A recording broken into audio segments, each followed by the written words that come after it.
Vida e saúde de volta. Que alegria ter você aqui com a gente, para a gente conversar, bater um papo sobre esse assunto que vai fazer a diferença aí na sua família. Né, Flavinha? É verdade, Rafa. Olha só, você já sentiu vontade de ter ou comer algo por conta de alguma publicidade que você viu? Sei lá, na internet, no Instagram, às vezes. Imagina só como isso pode afetar o desejo das crianças por algo que elas viram na televisão ou na internet. Muitos dos nossos hábitos são formados ainda na infância, não é verdade? Inclusive os nossos hábitos alimentares. E é durante essa fase que a gente começa a experimentar variedades, texturas, sabores.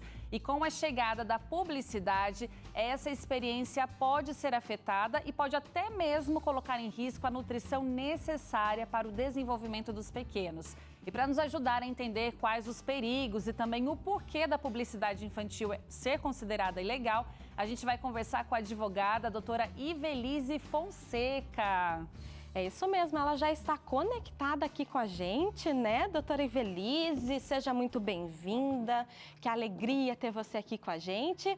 E, bom, a gente vai falar sobre esse tema aí que é polêmico, né? Mas muito importante. E eu falo porque eu sou mãe, a Flávia que está do meu lado também, mãezinhas de primeira viagem. E é um assunto que vai fazer a diferença, né, doutora? E aí eu quero já começar o nosso bate-papo. Quando que a publicidade infantil é considerada abusiva, doutora? Rafa, Flávia e a todos que nos assistem, é um imenso privilégio retornar ao Vida e Saúde, um programa que eu considero fundamental, promovido pela Novo Tempo, nos trazendo informação, consciência, responsabilidade e crescimento espiritual também. Então eu agradeço antecipadamente e deixo meu abraço para Teru, tá bom? Já que vocês já disseram aí. E me uno, Rafa, também sou mãe de primeira viagem, como vocês, sei alguns e vivencio alguns dos desafios. Então, nós podemos falar que a publicidade, sua pergunta é quando a publicidade infantil é considerada abusiva, certo? Ou ilegal. A publicidade infantil, ela é vista como ilegal toda vez que ela é dirigida ao público infantil com o intuito de persuadi-lo ao consumo, ao produto e ao serviço. É importante, Flavinha, fazer a diferença, Rafa, que não são proibidas as aquisições ou as criações de produtos infantis e de serviços direcionados ao público infantil. O que a lei proíbe é exatamente focar na necessidade desses produtos, persuadindo um consumidor que é considerado vulnerável, que é o menor aí até os 18 anos incompletos, mas que no nosso país isso é regulamentado inclusive para as crianças que são assim identificadas pelo Estatuto da Criança e do Adolescente até os 12 anos incompletos. Vamos combinar, Flavinha, Rafa, quem está nos assistindo sabe disso? As crianças se tornam muitas vezes influenciadoras nas nossas decisões como pais. Numa das pesquisas no nosso país, foi confirmado que 80% dos pais têm tomado decisões dependendo aí da influência dos filhos. Então, o que a lei proíbe é que se use da criança como propagadora daquele produto de maneira aí excessiva, direta, e causando uma falsa sensação de que, ao convencer a criança, aquilo é fundamental para a sua existência. Olha só que interessante isso, né? Às vezes a gente não pensa nesse tipo de abordagem, por que isso é tão perigoso. E a gente preparou aqui, doutora, até uma dinâmica para tentar entender os pontos, por que ela é considerada ilegal. É um passo a passo e eu queria que começar... Você me ajuda, Rafa? Claro, vamos lá. Olha só, o primeiro ponto, aqui parece até já uma propaganda, né? Desconto, super ofertas, imperdível. Quantas vezes a gente já não viu isso aí na televisão, na internet... E chama mesmo a nossa atenção. Então, a gente vai começar aqui com a primeira prática, ó. É uma prática antiética. Doutora, eu gostaria até que você aprofundasse, explicasse mais por que é antiética essa prática. Olha, quando nós pensamos, Rafa, e o display de vocês está lindo, tá? Eu adoro quando vocês criam, se torna mais pedagógico, é mal de professora também, Flavinha. Mas é uma prática considerada antiética Porque o público infantil é, como eu disse, vulnerável. Então, uma das estratégias da empresa e dos anunciantes, quando se utiliza da criança para promover um produto, na questão da venda para a família, faz com que a criança, na realidade, tenha os seus valores deturpados.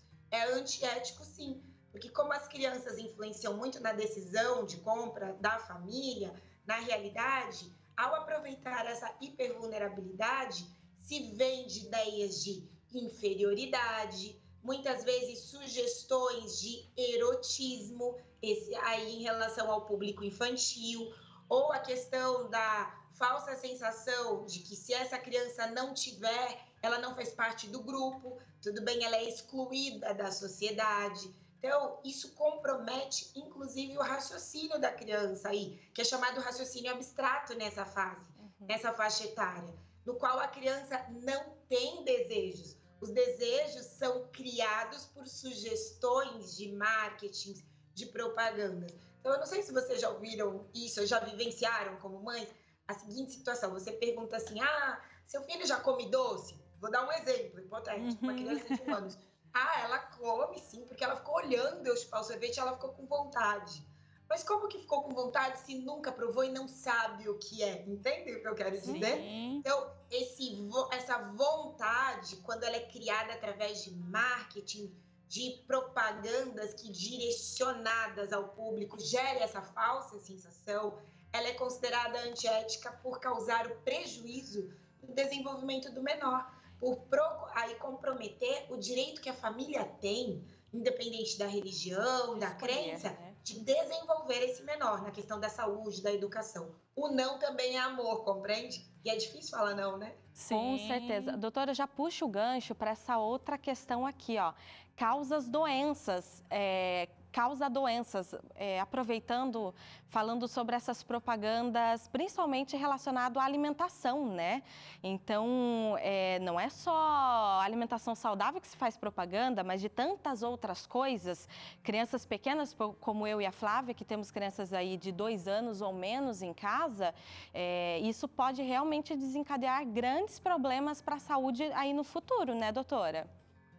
Olha, Rafa, o que você está falando também é muito importante. A publicidade, ela serve para trazer a consciência sobre o direito à informação.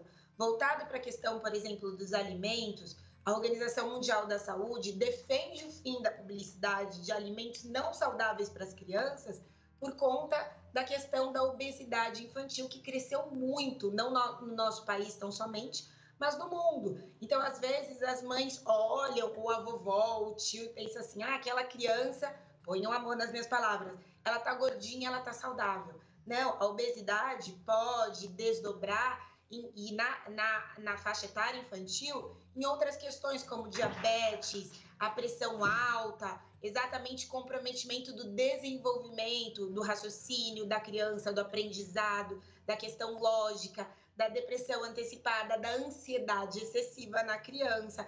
Isso são doenças que comprometem o direito da criança à saúde.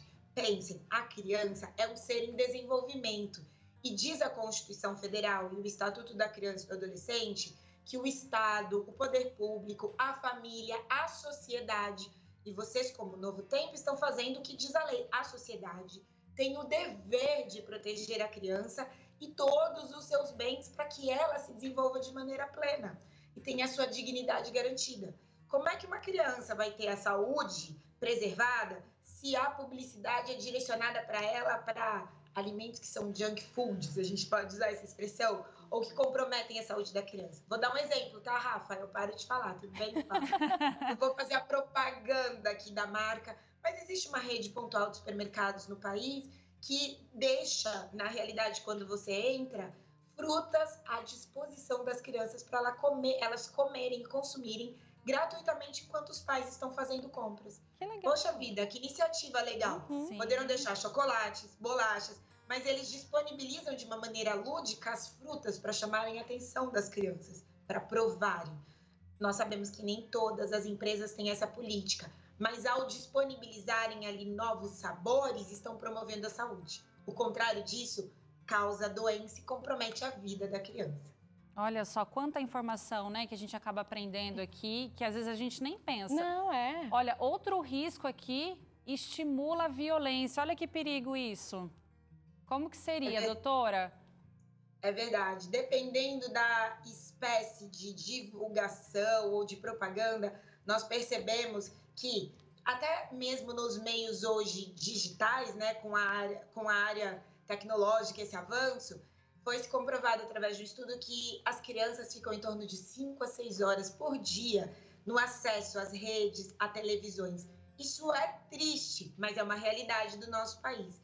Por consequência, se não há um filtro dos pais ao acompanharem aquilo que as crianças estão consumindo, porque quando elas assistem, isso também é consumo, consumo de mente. A gente pensa que consumo, já que a gente está falando do vida e saúde, é só alimentos. Não, é consumo da mente. Isso também influencia, na realidade, na questão da convicção da criança, no comportamento, passando a ter comportamentos que são explorados mais violentos, obsessivos, por conta desse consumo também excessivo. Então, a criança acredita que precisa consumir aquilo, senão ela não vai ser aceita na escola, se ela não tiver aquela marca daquele tênis, se ela não se vestir daquele jeito. E, inclusive, se vocês buscarem dados da Fundação Casa, que cuida dos menores que muitas vezes se encontram em situação de vulnerabilidade e que cometeram não crime, mas infrações graves na sociedade, um dos desdobramentos é essa questão financeira, pela necessidade de ser aceito. Então, criar um acesso rápido ao consumo para uma conquista de independência financeira. Eu vou dar um exemplo, tá? A minha filha, muito pequena, ela tem 4 anos, quando ela me vê com um vestido, alguma coisa, ela diz assim, mamãe, eu quero trabalhar logo. E aí eu digo, por quê, Sara? Porque eu quero ganhar meu dinheiro para comprar essa sua roupa. Ela faz assim. Olha. Então, veja, ela sem ter acesso, porque aqui a gente não dá acesso a ela livre a telas, nada disso, ela já tem uma ideia de que precisa de dinheiro para comprar as coisas. Conquistar algo. Imagina se isso é estimulado de maneira excessiva. Causa a violência, porque a criança vai quebrar regras para ter o que ela pensa que precisa. Nossa. Doutora, aproveitando um pouquinho o que você falou, né, sobre os pais estarem por perto, né, enquanto a criança está ali assistindo, a gente já vem para esse item aqui, né? Aproveita a ausência dos adultos, e às vezes eu estou falando com você, mãe, né, que precisa fazer um monte de coisas ao mesmo tempo, deixa lá o filho, vai lá terminar o almoço, jantar, ou também, quem sabe, o acesso fácil à internet, né? E aí vem essa super oferta para convencer teu filho, para fazer companhia para ele, né? É um grande perigo, né, doutora? A gente precisa realmente estar por perto dos nossos filhos, se caso eles forem ver alguma coisa na internet, na televisão, né? Até por isso, né, que eles não recomendam também o uso de telas, porque eles são muito vulneráveis, né? Olha quantos riscos a gente está acompanhando aqui. Nós pensamos, Rafa, Flávia, que não, minha criança vai entender, o que ela está vendo não tem problema, dependendo da hora. E não é real, porque os pais, os adultos, possuem filtros aí suficientes para selecionarem aquilo que a criança precisa. A criança não. A criança modela comportamentos pelo seu neurônio espelho daquilo que ela vê, daquilo que ela recebe, do que ela vivencia. E é nesse sentido que, na ausência dos adultos, a divulgação entra de maneira aí, muitas vezes, abusiva, oculta, distorcendo os valores, ou até mesmo por músicas, desenhos, se utilizando dos meios da comunicação para adentrar na mente da criança, criando aí necessidades que ela não tem. Então, sim, é real que o nosso Brasil, o brasileiro trabalha muito, as mães têm uma demanda em excesso, e muitas talvez não tenham condições financeiras em colocarem essas crianças em creches, em escolas. A minha sugestão, busque alternativas. Por exemplo, dando algumas possibilidades. Uma vizinha que auxilie, na casa de uma avó, desenvolva na criança a cultura da leitura, tá bom? De brincar, de coisas simples. Porque ela ter acesso excessivo às telas, como não sei se foi a Rafa ou a Flávia ponderou, isso faz com que, apesar da rotina e compromisso dos pais, se comprometa o desenvolvimento direto infantil, da saúde, da alimentação da criança, da questão relacional, da interação com outras crianças e os seus pares. É importante, né, doutora? A gente está com um tempo um pouquinho apertado e vamos já trabalhar esse assunto que você já comentou, que estimula a adultização precoce, né? Ou seja, assiste coisas que não é muitas vezes para a idade, ela não tem maturidade para entender isso, né? E isso traz vários malefícios, né, doutora? De fato, a erotização e a adultização precoce têm ocorrido de maneira muito exorbitante. Isso gera resultados, meninas, de gravidez precoce ou de violência. Então, a violência doméstica tem aumentado de forma, assim, também assustadora. Isso tem a ver com o que se assiste? Também, nas formas como essas culturas familiares têm se desenvolvido e também aquilo que é passado para a criança. Essa adultização nós percebemos pela maneira como as crianças querem se vestir, muitas vezes querem se maquiar, tendo acesso a produtos, porque os pais olham e falam, olha que bonitinha, ela parece uma mocinha. A criança tem 5 anos, gente, é uma criança. Minha mãe tem uma frase... Não é mocinha, né? Isso, a minha mãe tem uma frase que é verdade. Criança não trabalha, criança brinca, criança é criança, tá bem? E é isso que o Estatuto da Criança e do Adolescente apregoa. Olha só, doutora, a gente vai correr aqui, ó, outro risco, não é sustentável, e eu já vou juntar com esse aqui, ó, distorce valores, que você comentou muito aqui com a gente, né? O cérebro da criança não é maduro, né? O nosso é, então a gente tem que fazer as escolhas, agora o deles foi o que você falou, eles só estão absorvendo, e às vezes valores distorcidos. Focar Ô Flávia, se você me permitir nessa questão sustentável, sabe? Porque quando nós falamos sobre sustentabilidade, pensamos só no meio ambiente. Mas como é que as crianças, esses pequenos, vão ser entregues para a sociedade como novas gerações? É nosso papel como sociedade preservar o desenvolvimento desse público para que nós entreguemos esse público saudável, feliz, satisfeito e assim bem desenvolvidos para que o planeta funcione bem enquanto aqui estivermos. É nossa responsabilidade. É isso aí. A gente já vai para o último aqui, que gera estresse familiar. E olha, quando o pai vai no mercado e a criança fica 45 minutos falando, mãe, quero biscoito. Isso aconteceu esses dias em casa com a minha pequenininha, ficou 30 minutos no mercado falando, mamã, quer bicoto. 30 minutos, e aí gera esse estresse familiar, né? Porque a gente fica estressado, ansioso ali, porque a gente não quer fornecer esse biscoito industrializado, mas a criança fica ali pedindo, né, doutora? Você tem razão. Olha, Rafa, a publicidade infantil é pensada muitas vezes para estimular essa amolação. E como comenta o meu marido, é bem mais fácil ceder à amolação, não é? Porque você fica exausto, pai e mãe. Então, estabeleça limites, realmente filtre o acesso, cuidando da dignidade dessa criança. Quando eu digo assim, aprenda a propor para a criança. Fases de negociação, isso é importante, com limites de maneira saudável. Então, a criança pode levar um produto, ela poderá escolher um produto.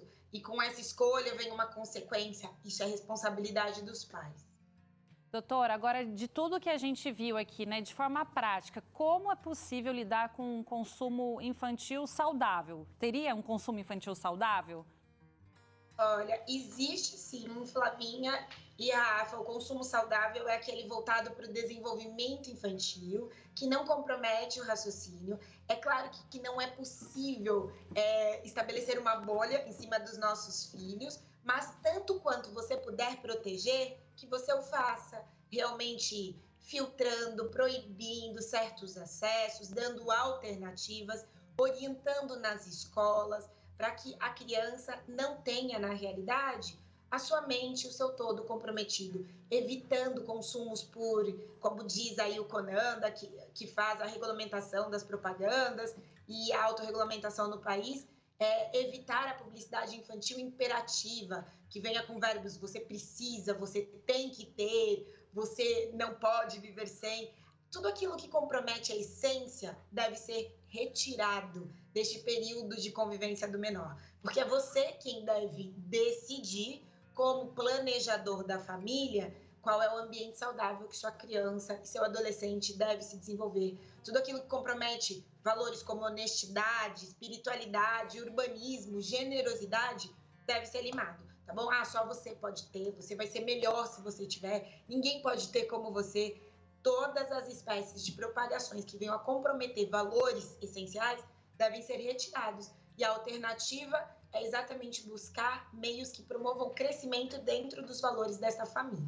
Doutora, você falou um pouquinho sobre os limites, né? A importância, então, desses limites. E aí, para a gente finalizar, eu queria saber como que a gente pode, então, ajudar as crianças a não serem expostas a tanta propaganda, a tanta publicidade. É possível? É cortando completamente? É botando os limites? Como seria isso?